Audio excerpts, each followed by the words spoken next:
Good morning, children. Babita Parmar. Welcome you all in your own channel, Physics की आवाज़, providing you physics easy notes. आज हम पहुंच चुके हैं lecture number 14 of chapter 4, that is magnetic effect of current and magnetism. अभी तक हम जो है फोर्सेस पढ़ चुके थे मैग्नेटिक फील्ड में, जो चार्ज एक्सपीरियंस कर रहा है। बायोट-सॉर्ट्स लॉ पढ़ लिया, एम्पियर सर्किटल लॉ पढ़ लिया, सोलेनॉइड पढ़ लिया, टॉरॉइड पढ़ लिया, और आज हम पढ़ने वाले हैं torque on the current carrying rectangular loop. इस क्वेश्चन को इस तरह से घुमा के भी दे देते हैं ये कि show that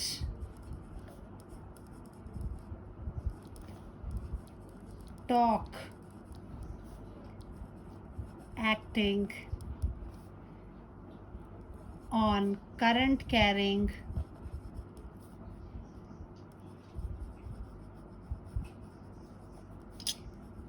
rectangular loop in uniform magnetic field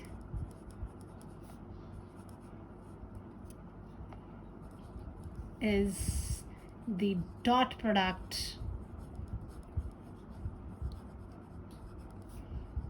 of cross product is the cross product of magnetic moment and magnetic field.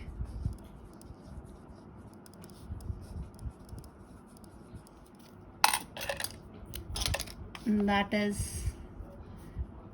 tau is equal to m cross b. कई बार ऐसे घुमा के देते हैं या सिंपल कह देते हैं कि फाइंड द टॉर्क एक्सपीरियंस्ड, तो आपको पूरी जो टाउ की इक्वेशन है वो निकालनी होती है. That some value will be finding out, that is tau is equal to IAB sine theta. This is the relation we have for the torque. Okay, now इससे पहले मैं थोड़ा सा आइडिया दूंगी कि जो करंट कैरिंग लूप है that it act as a magnetic dipole. If it's a current carrying loop, I should take a separate paper for that. ये इसको शुरू करने से पहले, ये क्वेश्चन अटेम्प्ट करने से पहले एक छोटा सा टॉपिक डिस्कस कर लेते हैं. That is a current carrying loop as a magnetic dipole. Current carrying loop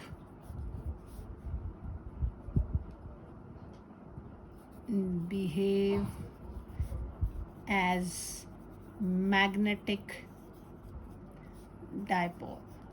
आपने फॉर इलेक्ट्रिक डायपोल पढ़ा था, उसमें हम कहते थे two equal and opposite charges separated by a small distance. ऐसा होता था. This was minus Q, this was plus Q, 2L was the distance between them. इस तरह से हम लेते थे. And we used to say that is dipole moment P vector से रिप्रेजेंट है. This is electric dipole moment, this is equal to the charge into the distance between them. This is what we had, and it is directed from negative charge towards the positive charge. p vector इस तरह से होता था.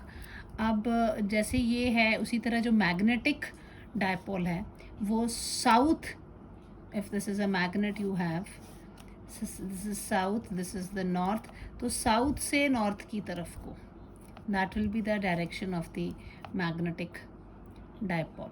इसकी direction इस तरफ को होगी. अब अगर एक आप ऐसा करो, एक कागज़ लो, मैंने जैसे कागज़ लिया हुआ है, इस कागज़ में आप एक ऐसा सर्कल बनाते हैं, लूप, क्लोज लूप बनाते हैं, और इसमें ये डायरेक्शन रखते हैं करंट की. ठीक है, ये कैसी डायरेक्शन है? क्लॉकवाइज. तो ये जब एक्सपेरिमेंट्स हो रहे तो ये कंसिडर किया गया कि जो क्लॉकवाइज, जब it goes in the clockwise, then it behave as a south pole की तरह होता है. साउथ पोल की तरह बिहेव करता है। अब यही कॉइल को मैं ऐसा उल्टा कर देती हूँ, तो अब यहाँ देखो उसकी मैं वो बनाऊँगी, इमेज बनाने वाली हूँ। आप उल्टा करो अपना कागज़, आप ये वही सर्कल मैं ऐसे ड्रॉ कर रही हूँ जो पीछे बनाया था, उसकी ट्रेस कर रही हूँ और एरो को भी ट्रेस कर रही हूँ। तो मेरी एरो अब ये कैसी हो गई, एंटी क्लॉकवाइज। तो ये anti clockwise it will behave as a north pole. तो इसका मतलब ये कॉइल है, इसको इस तरफ से देख रही हूँ मैं, यहाँ क्लॉकवाइज आ रहा है, इस तरफ से देख रही हूँ तो ये एंटी क्लॉकवाइज आ रहा है। यानी एक है और ये कितने, एक ही तो कॉइल है ना। तो ये जो करंट कैरिंग कॉइल है वो इसके अलॉन्ग जो मूव कर रहा है, तो it is behaving as if north and south pole very close to each other is there. So इसीलिए हम कहते हैं कि जो करंट कैरिंग लूप है वो कैसे बिहेव कर रहा है, it's behaving as a magnetic dipole. ठीक है। So when the current flow in a circular loop, magnetic will set up around the loop and the ये magnetic dipole की तरह behave करता है. So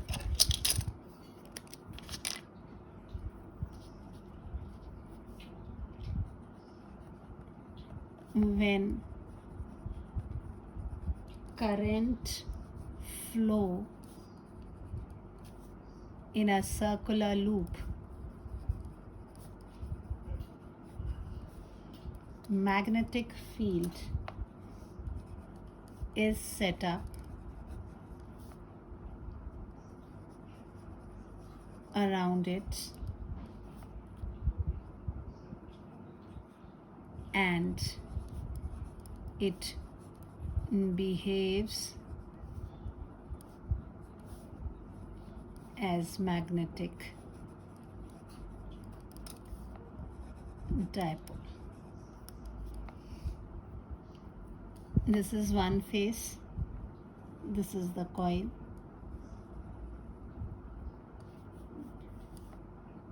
First face कह दो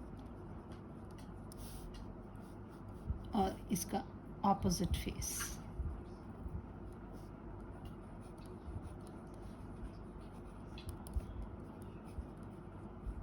If यहाँ पर ये when the current is like this, it's going in clockwise direction.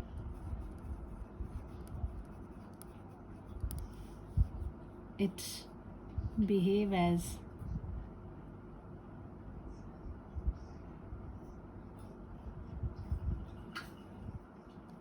like this. Current is going like this, like behave as south pole. और जब opposite scene, opposite face, तो ये आपको मैंने अभी दिखाया भी था, ये ऐसा हो जाता है, it becomes I clockwise. So behave here, I जो है anti clockwise and behave as north pole. Anti में न की आवाज़ है, याद रख लेना, नॉर्थ पोल. सो प्लीज़ जो पोलैरिटी है फेस की, that is obtain from the clock rule, circular loop की. If current round the face of the loop, ये क्लॉकवाइज एंड एंटी क्लॉकवाइज जो है, ये इसी को हम क्लॉक रूल बोलते हैं. इसके हिसाब से आप इसकी पोलैरिटी को डिसाइड करते हैं. This is the polarity by clock rule. If it is clockwise it is south, if it is anti clockwise it is north, as per clock rule. ठीक है, ओके. नाउ जो मैग्नेटिक मूवमेंट है, magnetic dipole movement. So magnetic dipole moment will be, इसका कुछ area है loop का. This magnetic dipole moment, that is strength of magnetic dipole. इसकी strength की बात कर रहे हैं. जो स्ट्रेंथ होगी मैग्नेटिक डायपोल की, that will be equal to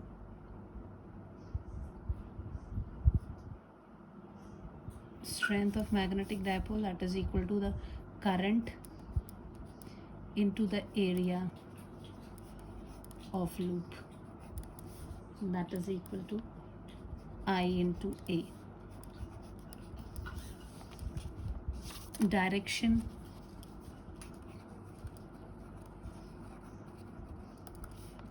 is given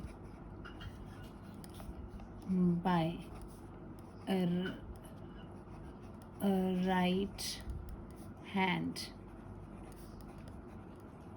thumb rule, which says curl the finger in the direction of current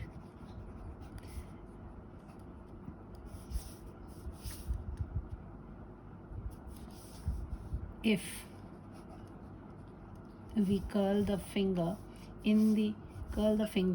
in the direction of current, then thumb gives the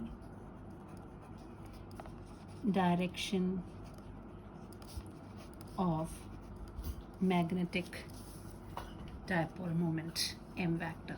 अब देखो मैंने उंगलियां ऐसे की, ये मेरी कैसी मुड़ रही है, जैसे ये रिंग जा रही है, ठीक है. अब अगर आपको मेरी एरो दिख रही है नीचे, मैं इसको थोड़ा सा बड़ा बना दूँ, ये मान लो ये इतना बड़ा सर्कल है ना, ये एरो इधर गई, ये एरो आपको दिख रहा है क्लियर. अब मैं ऐसे बीच में सेंटर में उंगली रख के ऐसे कर रही हूँ. पहली बात तो ये कैसा है direction, the direction is clockwise, है ना. This direction is clockwise. अगर ये क्लॉकवाइज है तो ये कैसा एक्ट कर रहा है, north. This is a south pole, ठीक है. तो पीछे वाला क्या होगा, नॉर्थ पोल.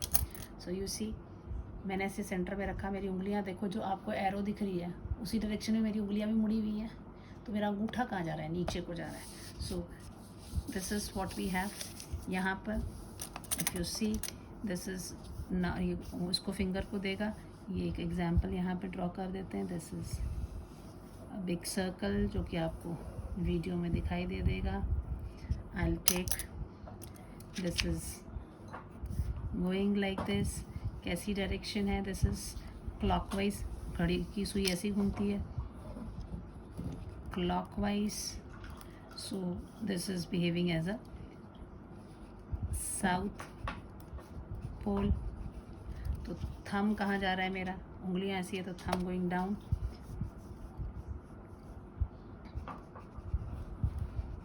थंब डाउन जा रहा है, therefore vector m is downward from south pole to north pole. ये आपको याद रखना है, ठीक है. ओके, अब आते हैं हम चैप्टर पे. इतना सा आइडिया आपको होना चाहिए क्योंकि इक्वेशन भी आएगी हमारे को, वहाँ पे मैं यूज़ करूँगी ये formula. Now this is what we have. अब देखते हैं m क्रॉस b इन्होंने बोला निकालने के लिए. अब हमको रेक्टेंगुलर कॉइल लेनी है. So let us take a rectangular coil, rectangular conducting loop ले लेते हैं. सो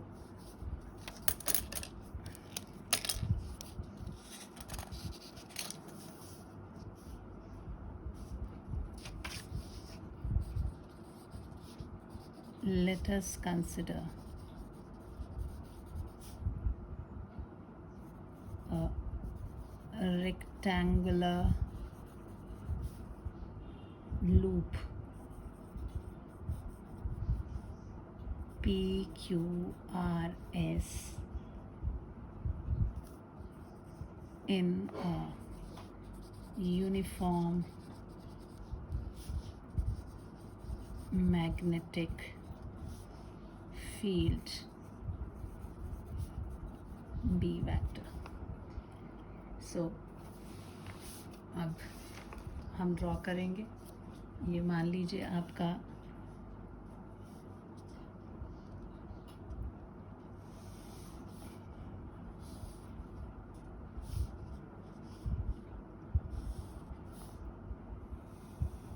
ये मैंने रेक्टेंगुलर लूप ले लिया. This is P Q R S, ये रेक्टेंगुलर लूप हुआ. इसमें ये आपका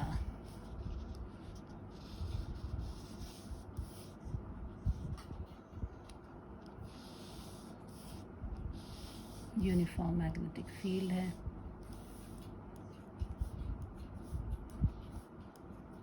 This is uniform magnetic field. This is rectangular, and the current is flowing through it. This is the direction. In a clockwise direction, say the current is flowing. ये इसकी length हो गई. आप ये मान लेते हैं कि L इसकी लेंथ है और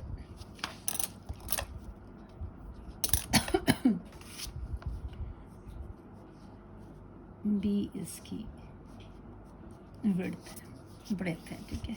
सो L, B length and breadth of rectangular loop, rectangular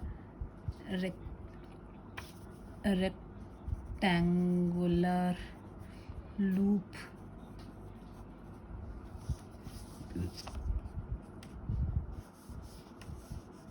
I is the current flowing through the loop, से clockwise हमने ली है. Right.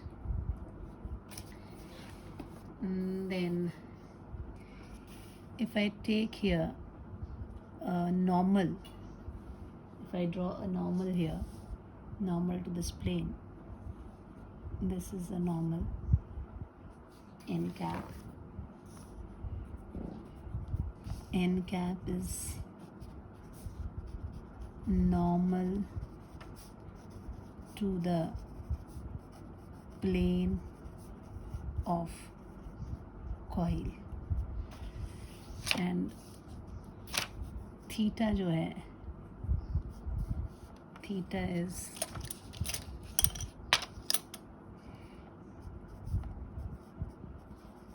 angle made by the n cap with respect to magnetic field B vector के साथ theta angle बना रहा है. और normally ही जो है आपका, इफ़ यू सी यहाँ पे एक चीज़ और मैं बता दूँ कि जो मैग्नेटिक मूवमेंट होता है वो भी नॉर्मल होता है to the plane of coil के नॉर्मली होता है. यहाँ पर हमने देखा था ये कॉइल में करंट फ्लो हो रहा है तो इसके मैग्नेटिक मूवमेंट डाउनवर्ड था, and it's this magnetic field जो है, sorry magnetic movement is in downward direction. ये जो चीज़ है यहाँ पर एक स्टार लगा के दिस लिख सकते हैं. This implies that m vector is perpendicular to plane of coil. कैसा है वो, प्लेन ऑफ कॉइल के परपेंडिकुलर है. तो यहाँ देखिए जो जिस डायरेक्शन नॉर्मल वेक्टर है तो इसी के परपेंडिकुलर डायरेक्शन में ही होगा वो भी. ठीक है, तो वो भी थीटा एंगल ही मैग्नेटिक फील्ड के साथ बना रहा होगा. सो थीटा वो हो गया. एंड यू सी दिस, यहाँ पे एक और एंगल हम यहाँ लेते हैं. दिस इज से small angle alpha. Alpha is your angle made by the breadth with respect to magnetic field, है ना. और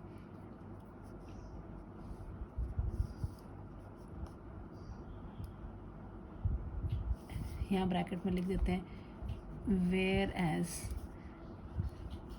angle made by length with respect to magnetic field is 90 degree, वो 90 डिग्री ऐसे खड़ा है सीधा।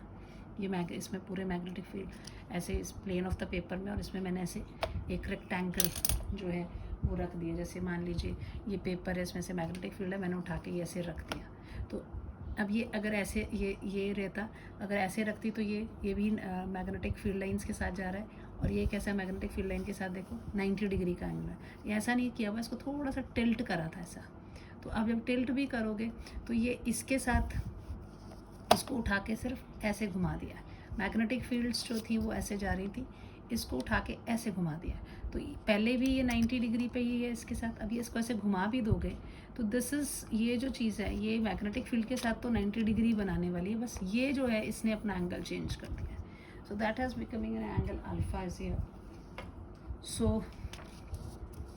अब हमने यहीं पे स्पेसिफाई कर दिया कि वो इतना एंगल जो है वो बना रहा है, ठीक है।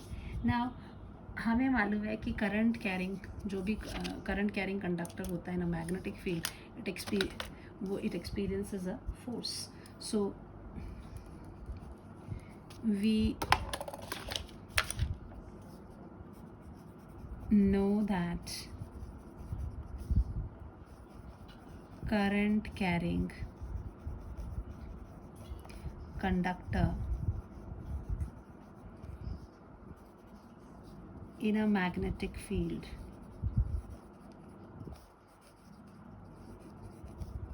experience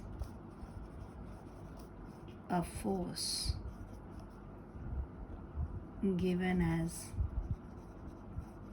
कैसे फोर्स एक्सपीरियंस करता है मैंने आपको बताया था याद रखने के लिए, इलू वाला ILB।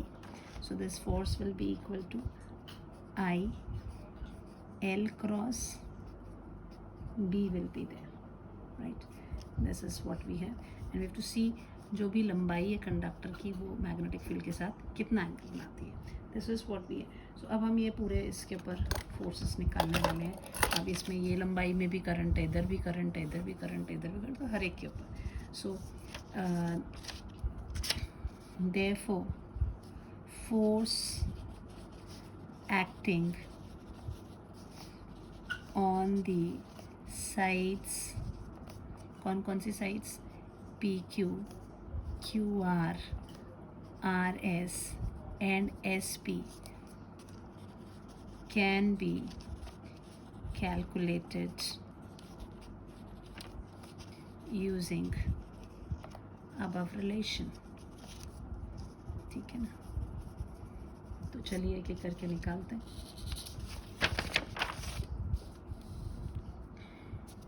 मुझे बार बार चेंज करना पड़ेगा डायरेक्शंस पता करने के लिए। एनीवे पहले हम देख लेते हैं।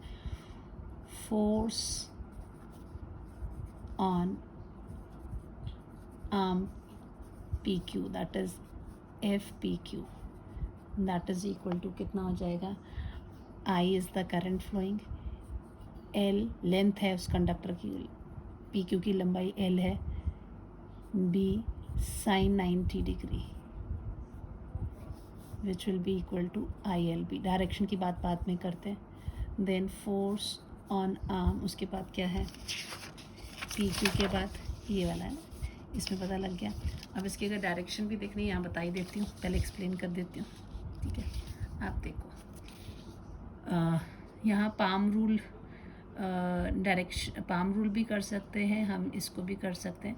If you see, if I keep this direction, थोड़ी सी कॉम्प्लिकेशन कई बार ये हो गई, देखो मेरी उंगलियां हो गई फील्ड की डायरेक्शन में, मेरा अंगूठा हो गया लेंथ की डायरेक्शन में, तो मेरा पाम कहाँ जा रहा है, पेज के अंदर की तरफ को। तो this is what you have, this is the direction of the force, ये आपके अंदर की तरफ को जाएगा। You will write it as FPQ, right. आप फ्लेमिंग लेफ्ट हैंड रूल, अपनी उंगलियों में, ये आपका फील्ड हो गया मैग्नेटिक फील्ड, ये आपका करंट हो गया, ये आपका फोर्स हो गया, ठीक है। अब देखो फील्ड मैंने रखी यहाँ, राइट, करंट रखा मैंने यहाँ, मेरा अंगूठा कहाँ गया, पेज के अंदर की तरफ चला गया, that is going the direction of, ठीक है ना। फील्ड की डायरेक्शन में देखो B है ना, B मेरा B की डायरेक्शन में हो गया, करंट मेरा करंट की डायरेक्शन में, मेरा अंगूठा कहाँ गया, अंदर की तरफ चला गया. So whenever like this it is, my thumb is going in to the plane of I. तो ये आपका जो है it will go inward, right. अब बारी आई इसकी. अब यहाँ पर जो है, अब आप देखो, आप अब इसमें ये थोड़ा सा तिरछा हो गया है ना. यहाँ तो सीधा ही था, 90 डिग्री था, ख़त्म. जब भी हम डायरेक्शंस की बात करते हैं तो वी ऑलवेज से कि ये कैसे जाएगा, कि फील्ड की डायरेक्शन में हो गया, करंट को इधर लेना है. तो जब ये करंट है तो करंट को हम रिजॉल्व करेंगे दो कंपोनेंट्स में. मान लो अगर मैं यहाँ निकाल रही हूँ, this is the point if I am saying here. So what I will do is, इधर मैं इसको रिजॉल्व कर देती हूँ करंट को किसी भी पॉइंट पे. मान लो ये पॉइंट पे मैं दिखा रही हूँ, तो मैं इसको रिजॉल्व कर दूँगी. इसको इसका एक कंपोनेंट मैं इधर को ले लेती हूँ, एक कंपोनेंट मैं इसका इधर को ले लेती हूँ. तो इस करंट का कौन सा कंपोनेंट जो है वो हेल्प करने वाला है? The component which is perpendicular to the magnetic field. वैसे तो करंट ये है ना, लेकिन मेरे को करंट हमेशा ये हाथ में जो डायरेक्शंस होती हैं दे आर एट 90 डिग्री, तो ये कंपोनेंट हेल्प करने वाला है. तो आप उसके बाद आप अंगूठा देख लीजिए कि आपका किधर को जा रहा है. So this is what I have. If I से लाइक दिस कि ये मेरा ये हो गया फील्ड की डायरेक्शन में मेरी उंगलियां हो गई, थंब की डायरेक्शन में मेरा करंट का कंपोनेंट हो गया जो कि रेक्टेंगुलर है. तो मेरा पाम कहाँ जा रहा है? नीचे की तरफ. सो यहाँ पर जो फोर्स एक्ट करेगा, that force is going to act in downward direction. This will be my, क्योंकि पाम नीचे को जा रहा है, this is F Q R is going to be downward direction. इसको चाहे आप पाम इससे लगा लीजिए. देखो this is the magnetic field. अब ये मैग्नेटिक फील्ड है मेरा बी की डायरेक्शन में. करंट का परपेंडिकुलर कंपोनेंट ले रही हूँ. तो अगर मैं परपेंडिकुलर कंपोनेंट की तरफ ऐसे रख रही हूँ, दिख रहा है नीचे, वो देखो ग्रीन से मैंने बनाया हुआ है परपेंडिकुलर मैग्नेटिक फील्ड. तो मेरा अंगूठा कहाँ जा रहा है? बिल्कुल नीचे की तरफ. This is the direction of the magnetic field. Now अगर मैं यहाँ पे अब इसकी बात करते हैं, इधर पर मैग्नेटिक फील्ड आपका इधर जा रहा है, करंट मेरा नीचे की तरफ आ रहा है. देखो कॉइल का करंट का डायरेक्शन और मेरी उंगली का करंट का डायरेक्शन नीचे, मैग्नेटिक फील्ड तो ये रहा. सो दिस अगर ऐसे कर रहे हैं तो थंब कहाँ? मेरी तरफ को आ रहा है. सो यहाँ पर जो मैग्नेटिक फोर्स एक्सपीरियंस होगा that will be in this direction, outward आएगा. This will be F R S. अब फिर इस पॉइंट की बात करते हैं. इस पॉइंट पे अगर आप देखोगे तो अब करंट तो तिरछा जा रहा है, तो हमको तिरछे वाले को तो देख के घबराना नहीं होता. मैंने हमेशा बताया तिरछे वाले में क्या करते हैं, आप इसको रिजॉल्व कर देंगे. दो कंपोनेंट में आप यहाँ रिजॉल्व करोगे इसको. चलो इस एंड पे ही देख लो. अगर यहाँ पे पॉइंट करें तो यहाँ पर रिजॉल्व करोगे तो क्या हो रहा है? This way and this way. तो आप दो कंपोनेंट में रिजॉल्व कर दिए. इस पर भी लेते तो ऐसे रिजॉल्व कर देते हैं, है ना. दो कंपोनेंट हो गए. तो इसका ये परपेंडिकुलर कंपोनेंट जो है करंट का, this is perpendicular component of current, है ना. इसकी डायरेक्शन देखनी होती है हमने हमेशा. तो ये करंट की डायरेक्शन हो गई, ये मैग्नेटिक फील्ड की होगी. तो मेरा देखो करंट की डायरेक्शन ये मैग्नेटिक. तो यहाँ पर जो आपका फोर्स एक्सपीरियंस होगा that will be in this direction, that is F S P. ये जो है डॉटेड, ये this is what perpendicular component of I का परपेंडिकुलर कंपोनेंट हम हमेशा देखते हैं. सो परपेंडिकुलर कंपोनेंट की डायरेक्शन, क्योंकि हमेशा जब भी रखना है, this is the direction in this field में हम ऐसे जा रहे थे, लाइक ये ऐसे जा रहा था, है ना. लेकिन करंट का परपेंडिकुलर कंपोनेंट कहाँ है? नीचे की तरफ को. तो मतलब मैंने ऐसे रखा हुआ है, तो पाम मेरा कहाँ आ रहा है? ऐसे ऊपर की तरफ को आ रहा है. तो the force is going like this. चाहे आप राइट हैंड पाम लगाइए, चाहे आप ये लगाओ, इससे आपको पता लग रहा है कि डायरेक्शंस हो रही है. ठीक है, अब मैं इसको डायरेक्ट लिखती जाऊंगी. ठीक है, force on arm P Q कहाँ जा रहा था? दिस वॉज इनवर्ड, है ना. देन फोर्स ऑन दूसरी कौन सी आर्म थी? Q R. Force on arm Q R that was equal to I L B. अब हमें जो एंगल है लेंथ और मैग्नेटिक फील्ड, लेंथ नहीं, वहाँ पर क्या थी? ब्रेथ थी, स्मॉल बी. क्योंकि इसकी यहाँ पे तो ये लंबाई लगा रही थी, यहाँ पर ये this is how much B. और ये कितना, ये जो ब्रेथ है ये मैग्नेटिक फील्ड के साथ कितना एंगल बना रही है? Alpha. I write it as I L B sine alpha. और कहाँ को है ये? डाउनवर्ड. इनवर्ड डायरेक्शन, ये डाउनवर्ड डायरेक्शन, ये कहाँ से आ रहे हैं? बाय लेफ्ट हैंड, या फ्लेमिंग्स लेफ्ट हैंड लिख लीजिए, नीचे लिख देती हूँ मैं, anyway I will write later on. Then we have force on arm, ये तो क्यू आर था, फिर आर एस की पारी आई. आर एस जो फोर्स आपका आ रहा था यहाँ पे, that was equal to your, that force was I L B sine 90 degree. I L B ही होना था उसने, लेकिन कैसा होना था? ये इनवर्ड डायरेक्शन थी, that this is outward. Then we had the force on arm, R S हो गया, उसके बाद था S P, that is F S P. ये सारे फोर्सेस जो हैं इनके मैग्नीट्यूड की बात हो रही. दिस इज व्हाट फोर्सेस जो हैं, this will be how much? I the B, अच्छा this is capital B, B into capital B, ये भी साइन अल्फ़ा ही होगा, अल्फ़ा एंगल पे है, लेकिन ये कहाँ को है? अपवर्ड.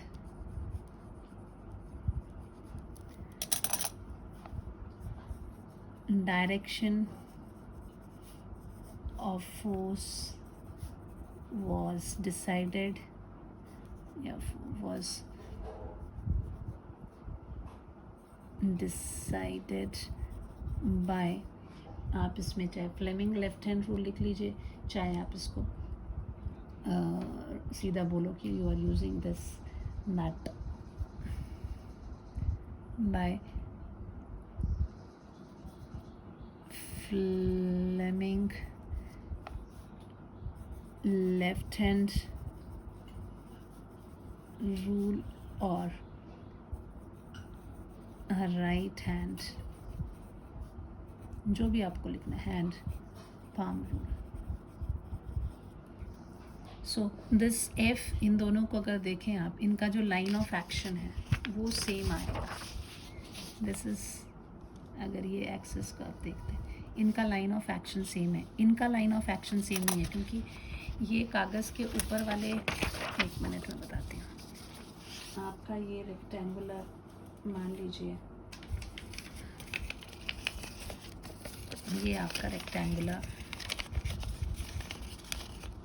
मैंने कॉइल लिया, ठीक है, और छोटा कर देती हूँ दिस, ऐसे ये रेक्टेंगुलर कॉइल. अब इसमें जो है एक फोर्स इस पे लग रहा है, और इसका वाला से नीचे को लग रहा है ना, this way the downward direction में आ रहा है, इसका वाला ऐसे आ रहा है, ठीक है. इनकी जो लाइन ऑफ एक्शन है वो सेम है, जबकि यहाँ जो फोर्स लग रहा है, ये वाला फोर्स इधर को ऐसे एक फोर्स लग रहा है, और एक फोर्स ऐसे लग रहा है, ठीक है. अब ये इनका लाइन ऑफ एक्शन सेम नहीं है. अगर इसका इस वाले फोर्स को देखो तो पीछे लेके जाती हूँ, this is the line of action. ये वाले का लेती तो यहाँ, ये दोनों फोर्सेस की line of action is not same. तो ये दोनों के लाइन ऑफ एक्शन सेम ना होने के कारण, वैसे तो देखा जाए इस कॉइल के ऊपर जो नेट फोर्स एक्ट करेगा, ये नीचे को, ये ऊपर को, ये कैंसिल हो जाएंगे, डायरेक्शन ऑपोजिट है. ये दोनों का भी मैग्नीट्यूड सेम है. इफ आई सी, ये मेरी फिंगर मान लीजिए कि ये बैकवर्ड डायरेक्शन में फोर्स जा रहा है, आप ऊपर से देख रहे हैं अगर, तो ये बैकवर्ड डायरेक्शन में फोर्स जा रहा है. मेरी दूसरी उंगली जो है मेरी तरफ को आ रही है, तो ये मेरी इधर को है. तो ये दोनों फोर्सेस की जो डायरेक्शन है, मैग्नीट्यूड सेम है, डायरेक्शन ऑपोजिट है. तो ये भी नेट फोर्स जो होगा वो जीरो होगा, लेकिन इनका लाइन ऑफ एक्शन क्या है? डिफरेंट है. ये अलग पॉइंट्स पे, तो ये क्या करेंगे, इसको ऐसे रोटेट करेंगे, तो torque will be experience. Net force इसमें ज़ीरो होने वाला है. हमने पहले ही पढ़ा था कि कभी भी क्लोज लूप होती है तो force is I L B, L is a displacement vector. अगर आपको याद हो, मैंने आपको न्यूमेरिकल्स भी करवाए थे when we had done this force experienced by a conductor in a magnetic field, that is I L B हम लेते थे, and where L was a displacement vector, है ना, याद आया. और जब क्लोज लूप है तो क्लोज्ड लूप के लिए हमने क्या बोला था, L वैक्टर जो है that is equal to zero, displacement vector है वो, तो ज़ीरो है तो the force will be zero. है ना। तो यहाँ पर जब ये एक्ट कर रहा है तो नेट फोर्स इसमें भी क्या है, ज़ीरो ही है, बिकॉज ये वाला फोर्स इसको कैंसिल कर देगा, ये वाला फोर्स, ये इक्वल एंड ऑपोजिट है, so they will net force will be zero. लेकिन इसका लाइन ऑफ एक्शन सेम है, इसका कोई रोल नहीं रहता, लेकिन इनका line of action is not same. ये इस एक अलग एंड पे, ये एक अलग, ये इधर से ऐसे खींच रहा है और ये वाला उधर को खींच रहा है, तो that is going to produce a turning effect in the coil. So ये तो आपने डिसाइड कर दिया कि इतने सारे फोर्सेस आपके ऊपर लग रहे हैं, ठीक है। नाउ इसके बाद आपको ये लिखना पड़ेगा that force magnet Q R का magnitude is equal to magnitude of F S P, है ना, दोनों का magnitude is same, direction is opposite and are acting along same line of action. Therefore net force is equal to 0. net force कितना हो जाएगा, 0. now magnitude of your PQ is equal to magnitude of कौन सा वाला, RS, इनका भी magnitude equally है, that is ILB।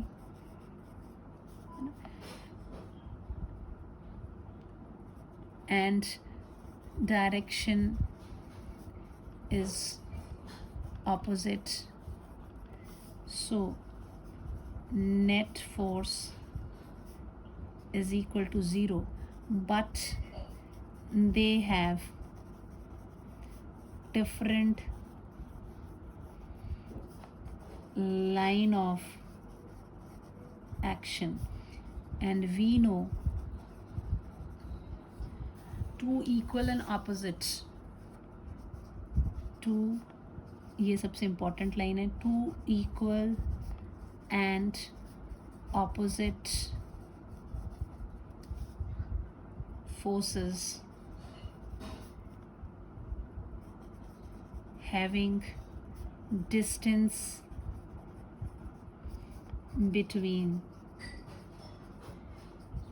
them and acting at different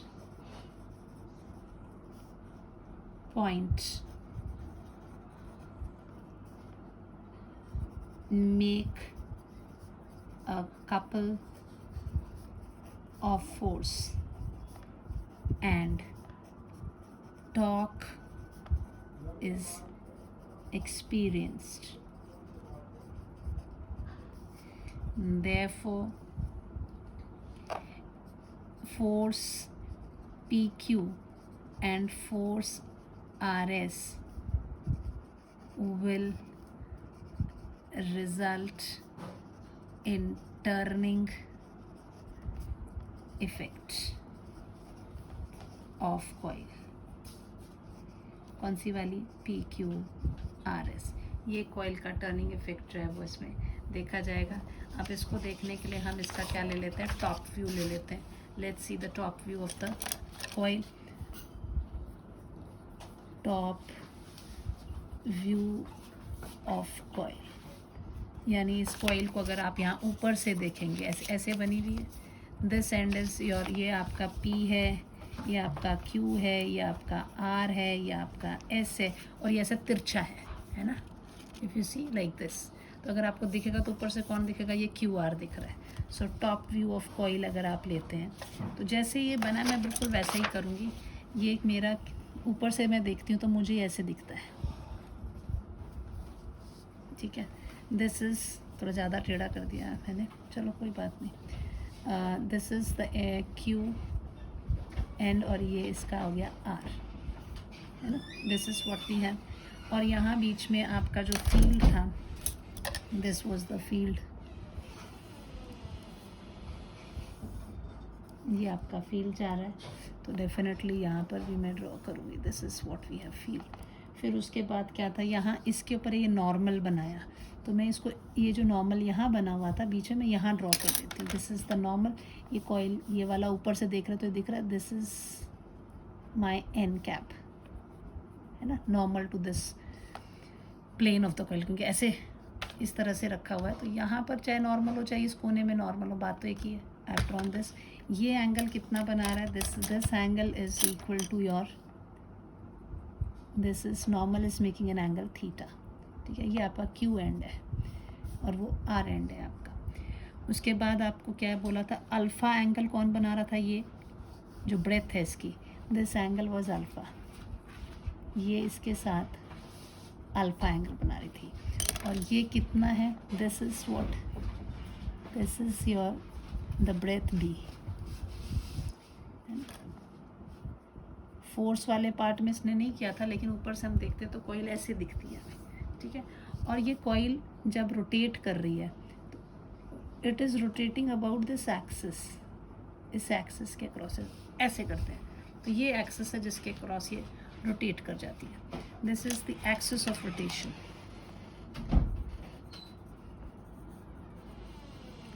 rotation का काम ये कर रही है। अब इसमें जो टॉर्क होता है, अब यहाँ क्या करें, इधर पे फोर्स की बात की जाए तो ये वाली यहाँ पे जो ये फोर्स ऐसे लग रहा था, इधर पर जो फोर्स मान लो, इस पे मैं कह रही हूँ ये वाले एंड पे ऐसा फोर्स लगा था, चाहे मैं ऐसे बोलूँ चाहे मैं ऐसे बोलूँ, इसी तरह का फोर्स आएगा। तो ये दिस इज़ माई, ये एक फोर्स हो गया। ये कौन सा वाला फोर्स है, एफ आपका था पी क्यू वाली साइड पे। और यहाँ वाला जो फोर्स मेरी तरफ को आ रहा था, that was this is what force, ये वाली आर्म कौन सी थी, R S, like this force is going like this. अब जब आप टॉर्क निकालते हो, ठीक है, तो अब यहाँ पर देखो आपको समझ नहीं आएगा कि परपेंडिकुलर डिस्टेंस, आप सिंपल कहते हो कि जो टॉर्क है, टॉर्क क्या होता है, torque is equal to force, magnitude of the force into perpendicular distance between the two forces. This is force तो ठीक है, आपको मालूम है, this magnitude of force PQ लो, चाहे magnitude of force RS लो। ये कितना आया था आपका बच्चे, ILB, इतना आया था। This is the what we have. अब इनके बीच का परपेंडिकुलर डिस्टेंस की है, तो परपेंडिकुलर डिस्टेंस अब ये वाला होगा कि ये वाला होगा, क्योंकि ये तो यहाँ पे 90 डिग्रीज के साथ बना ही रहा है। If you draw like this, क्योंकि इसमें तो परपेंडिकुलरली इधर इस तरफ को आ रहा है, तो ये दोनों चीज़ें यहाँ पर तो ये मैग्नेटिक फील्ड के साथ 90 डिग्री पे ही है। अब हमें नहीं समझ आ रहा कि ये डिस्टेंस होगा कि ये डिस्टेंस होगा। तो आप एक बात ध्यान रखो कि जो टॉर्क होता है वो क्या होता है, टर्निंग इफेक्ट इज ऑलवेज, ये फोर्स है तो इस फोर्स का इस एक्सिस से परपेंडिकुलर डिस्टेंस, हमेशा ऐसे ही करते थे ना। 11th में जब हमने पढ़ा था तो टॉर्क इज इक्वल टू क्या पढ़ते थे, tau is equal to force into the perpendicular distance from the axis of rotation. ये थी perpendicular distance from axis of rotation. तो अगर ये फोर्स की बात मैं करती हूँ तो इसका जो डिस्टेंस है वो कौन सा है, ये वाला है ना। अगर इस फोर्स की बात करती हूँ तो एक्सिस ऑफ रोटेशन से इसका डिस्टेंस कौन सा है, ये यहाँ फोर्स लग रहा है ना, तो इसका डिस्टेंस कितना है, ये। इस वाले की बात करती हूँ तो इसका डिस्टेंस है ये। तो अगर ये दोनों डिस्टेंस देखो तो क्या है, कंप्लीट डिस्टेंस दिस। तो यहाँ पे नाम हम टी दे दें, तो जो परपेंडिकुलर डिस्टेंस है उसको हम क्यू टी लिखते हैं, आर टी नहीं लिखते। Is it clear? So this will be equal to what? ये तो ILB into QT। अब समझ में आया QT मैंने क्यों लिया, QT इसलिए लिया क्योंकि जो टॉर्क होता है force into perpendicular distance from axis of rotation है। इस फोर्स की बात करती हूँ तो इसका परपेंडिकुलर डिस्टेंस कौन सा वाला है, ये। अगर इस फोर्स की बात करती हूँ तो इसका परपेंडिकुलर डिस्टेंस कौन सा है, ये। तो अगर इस डिस्टेंस को और इस डिस्टेंस को बोलो तो क्या ये कंप्लीट डिस्टेंस आ जाता है। तो इसमें नहीं इंटरेस्ट है, ये वाला this, that's why we take it as QT। अब ये QT लेंगे तो इसका तो ये साइड क्या है, इसके लिए हमें ये एंगल पता होना चाहिए था. अगर ये अल्फ़ा के टर्म्स हम तो थीटा पहले ही ले चुके हैं कि theta is the angle which the normal is making. So अब अगर आप ध्यान से देखो, सो दिस अल्फ़ा, ये तो 90 डिग्री है, तो this alpha is equal to what, alpha की वैल्यू कितनी होगी, दिस इज, ये इसके साथ नॉर्मल है, तो alpha is 90 minus theta. Alpha कितना है, 90 माइनस थीटा. ये एंगल है 90, तो ये एंगल कितना हो जाएगा, this angle will be theta. ठीक. So this is what Q T. Now what will do is, but in triangle QRT, right, you will write angle alpha is equal to 90 minus theta, because n cap is perpendicular to QR, perpendicular है उसके. so theta plus alpha is equal to 90 degree होता है, इसलिए alpha is equal to 90 में theta. And angle Q plus angle T plus angle R is equal to 180 degree. Angle Q is how much, this is alpha plus 90 plus R is equal to 180. Alpha की value कितनी है, 90 minus theta plus 90 plus R is equal to 180. So this will be equal to how much, 180 minus theta plus R is equal to 180. 180 से 180 चला गया, so theta is equal to angle R is equal to theta, इसीलिए उसको theta लिया. ठीक है. So therefore Q T जो है क्या हो जाएगा, थीटा के सामने वाला Q T will be perpendicular of triangle Q T R. And perpendicular क्या होता है, hypotenuse into sine theta. Hypotenuse is how much, B, so B sine theta. So hence tau is equal to ILB into small b sin theta. This is equal to what, ILB into b sin theta, which is equal to I length into breadth, that is the area of the loop, IAB sin theta. What is IA? IA is MB sin theta, and this tau is equal to m cross b vector. If you see, इसमें दो possibilities हो सकती थी इस coil के लिए. अगर इसकी magnetic movement, direction of current is like this,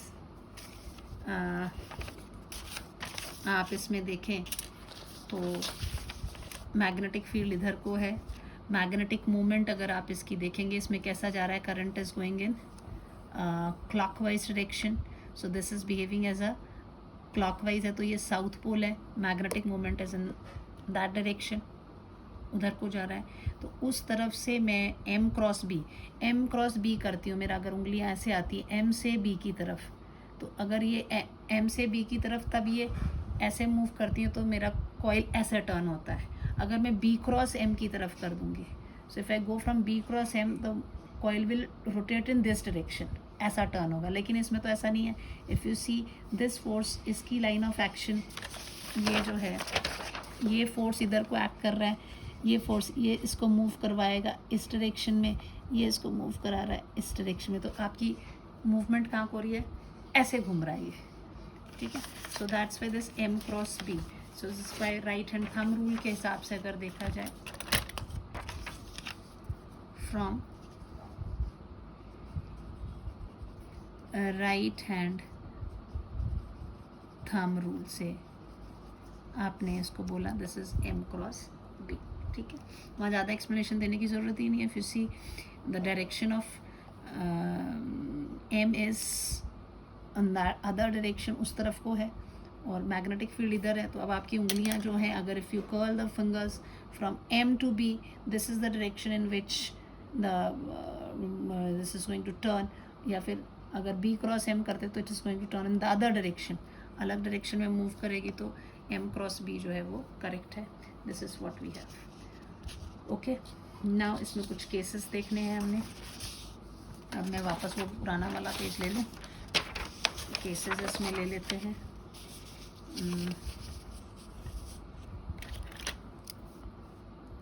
cases of talk ले रही हूँ, ठीक है. ये पेज ऐसे वेस्ट हो जाएगा, बीच में वो आइडिया दे दिया. एम की वैल्यू आपको डायरेक्ट मैंने डाल दी. This is what you have to write down here, because M is equal to I B. This is that's why we have taken. यहाँ पर length into breadth is equal to area of loop A. अब ये formula हमारे पास आ गया. अगर मान लीजिए n number of turns है, पहला केस लेते हैं, case 1.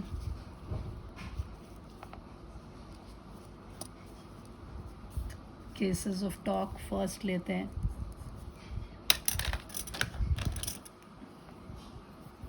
If n is number of turns, अगर आप इसमें बहुत सारे नंबर ऑफ टर्न्स ले रहे हैं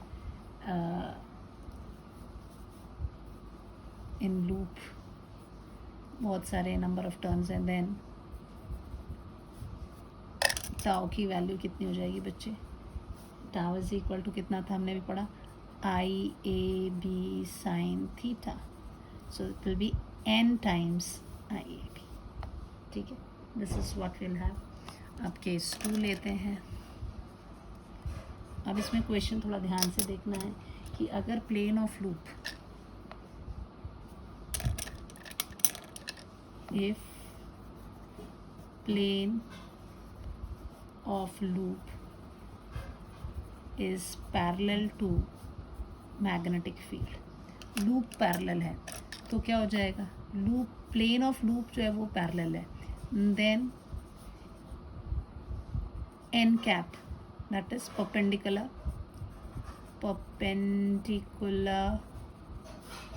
to loop जो है मेक्स, अगर ये पैरेलल है तो उसके ऊपर अगर आप परपेंडिकुलर ड्रॉ करोगे तो वो कितना बनाएगा, perpendicular makes theta equals to 90 degree with respect to B. क्योंकि ये जो थीटा है this is the angle between N cap and B. So ये एंगल कितना, अगर ये पैरेलल है तो ये 90 डिग्री. तो बच्चे क्या करेंगे, ये क्वेश्चन पैरेलल दे देते तो इसको 0 डिग्री, ये नहीं लेना है. प्लेन ऑफ लूप बना रहा है इसके ऊपर, तो इसके लूप के ऊपर ये जो लूप है ये मैग्नेटिक फील्ड है, ये लूप बना रहा है. लेकिन हम थीटा किसको लेते हैं, इस लूप के 90 डिग्री पे जो नॉर्मल बना हुआ है वो उसके साथ कितना एंगल बना रहा है. तो अगर वो दोनों पैरेलल है तो ये परपेंडिकुलर कितना बना रहा है, 90 डिग्री बना रहा है. So this is what we have. Then tau will be equal to what, tau will be equal to N I A B sine 90 degree. So this is equal to NIAB, maximum torque will be experienced. ठीक है, so here maximum torque will be, and such a field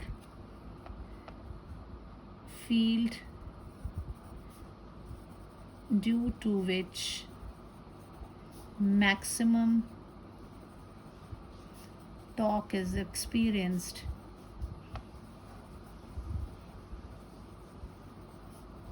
is called, इसको हम बोलते हैं radial magnetic field. क्या बोलेंगे हम, radial magnetic field.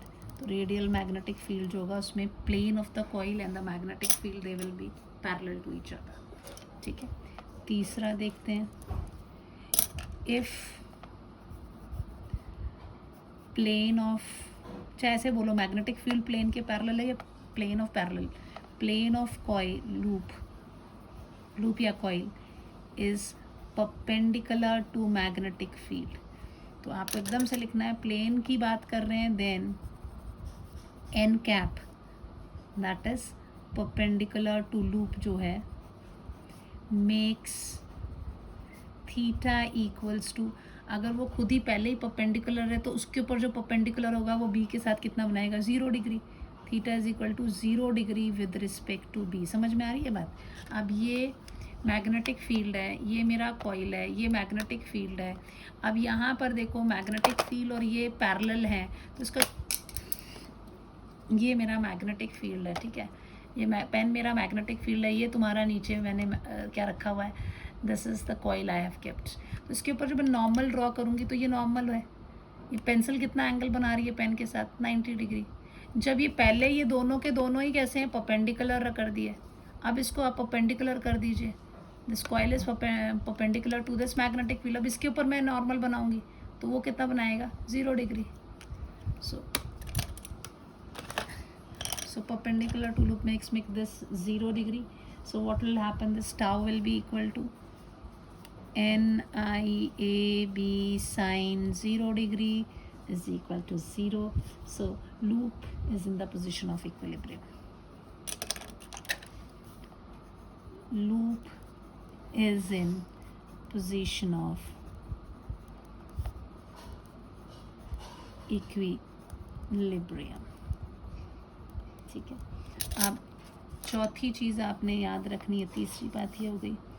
चौथी चीज़ बच्चे आप ये याद रखोगे इसमें, दैट नेट फोर्स जो है,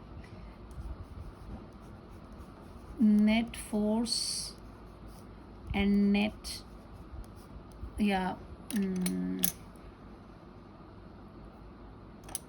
for current carrying coil in uniform magnetic field, net force will be 0, okay, and net torque जो है that is not going to be 0. So it may depend conditions पे, जैसे इसमें 0 भी हो सकती है, मे बी और may not be. I should write may be और मे नॉट बी 0, क्योंकि अगर ये केस आ जाता है ऐसे पैरेलल में तब तो 0 हो जाएगा. अगर ये वाला केस है तो एग्जिस्ट करेगा. Torque is going to exist, but the net force the current carrying loop is in uniform magnetic field, the net force is 0. ये चीज़ याद रखनी है, ठीक है. नाउ एक और चीज़ आपने एक न्यूमेरिकल भी करवाना था मैंने, चलो 5th पॉइंट आप ये याद रखो कि इक्वेशन अगर ऐसा है, not the case, if I take a question, ये ऑब्जेक्टिव टाइप क्वेश्चन में आ जाता है.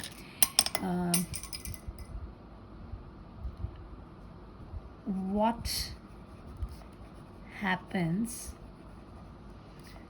to a coil, solenoid कहते हैं, to a solenoid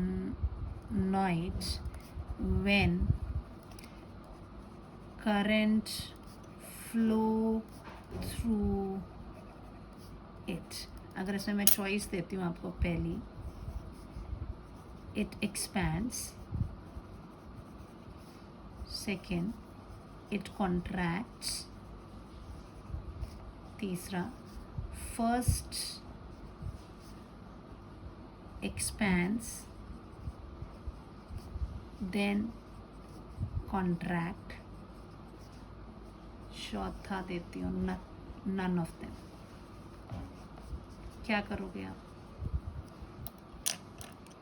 So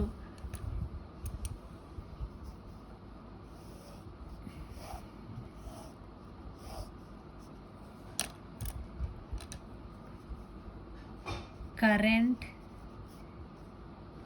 in loop of solenoid, adjacent solenoid, current in adjacent, यहाँ word लगाती हूँ मैं, adjacent loop of solenoid, adjacent loop of solenoid flow in same direction. अगर आप देखो, आपको याद है पिछले लेक्चर में ही हमने किया, आपकी कैसी होती है, ऐसे सोलोनॉइड होता है। तो ऐसे करंट जा रहा है, तो ये इधर गया, इधर से ऐसे गया, इधर गया, तो ऐसे गोले गोले गोले गोले बने, तो सबकी डायरेक्शन क्या है, सेम डायरेक्शन है। The current in adjacent loop of the solenoid flow in same direction. और जब दो तारों के बीच में करंट सेम डायरेक्शन में होता है तो क्या होता है, attraction, same direction, therefore they will attract, hence क्या हो जाएगा, hence solenoid contracts. This is the correct answer. ठीक है, अब एक न्यूमेरिकल छोटा सा, एक फ्रेश पेज यूज़ करना पड़ेगा, no problem, let's do it. अगर मान लो क्वेश्चन मैं बाद में लिखती हूँ, मैं ऐसे एक्सप्लेन कर दूँगी बाद में, आई will right the question also. अगर मान लो आपके पास एक सर्कुलर कॉइल है, n नंबर ऑफ टर्न्स हैं, आपके पास एक सर्कुलर कॉइल है, ठीक है, नंबर ऑफ टर्न्स दिए हुए हैं इसमें 20, एंड इसकी रेडियस दिया हुआ है कॉइल का से 10 centimetre, then in a uniform magnetic field, ठीक है, मैग्नेटिक फील्ड आपको दिया हुआ है 0.01 tesla, and current flowing through it, current flowing is how much, say 5 ampere दिया हुआ है, ठीक है। आपको टॉर्क, दो केसेस करने हैं इसमें, ठीक है, एक केस निकालना है, या यह फाइंड टाउ दिया हुआ है, if number 1, if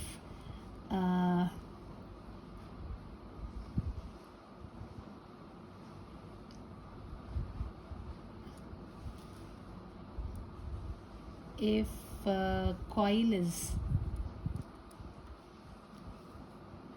if magnetic field is normal to plane of coil, ये दिया है, और B दिया है if magnetic field is in the plane of coil, the field is parallel to plane of coil। अब देखो इसमें टॉर्क दिया, टाउ इज इक्वल टू, होता क्या है, टाउ इज इक्वल टू, ये आपको एकदम से पता है कि NIAB साइन थीटा होता है। Theta is what, theta is angle between N cap and B vector, इसके बीच में होता है। यहाँ दिया हुआ है B is normal to the plane of coil, so this B is normal to the plane of coil दिया हुआ है। Now what we'll do is here, B is normal to the plane of coil, as B is normal to plane of coil, therefore N cap, that is normal to plane of coil जो है, makes, कितना बनाएगा, makes an angle theta equals to 0 degree with respect to B vector. So this tau will be equal to what, NIAB sine 0 degree, so it is equal to 0। कौन सी वाली, equilibrium, coil is in equilibrium, ठीक है। इस वाले में क्या करोगे, here N cap, what is N cap, normal to plane of coil, makes angle theta is equal to, ये पैरेलल है तो उसका जो नॉर्मल है 90 डिग्री वाला है, वो कितना बनाएगा, 90 degree with respect to B vector, so tau will be equal to NIAB sin 90 degree, right? So this is what you have, this is n is how much 20 दिया हुआ है, करंट कितना दिया हुआ है 5 एम्पियर दिया है. एरिया क्योंकि रेडियस दिया है तो it will be pi R square. Magnetic field कितना दिया हुआ है 0.01 into the sine 90 is 1. This is what we have. So next step में कितना हो जाएगा, this is 20 into then 5 is here, so I'll write it as 5 as such into pi का 3.14. अब radius, this is 10 centimeter, so 10 centimeter will be written as 10 upon 100. It is equal to 0.1 meter. So it will be into 0.1 का square into 0.01 into 1. So it's हट जाएगा. This is 100, 10 की power 2 into 3.14 into this is 10.1. It will be what, 10 raised to the power minus 1 का square into ये क्या है 10 की power minus 2. This will be your 3.14 into 10 की power ये कितना है, it is plus 2. ये हो जाएगा आपका -2, ये आपका -2. This is equal to 3.14 into 10 raised to the power, एक कट जाएगा -2. Torque is equal to what, force into the distance, so Newton meter. This is what we have. So with this the lecture is over.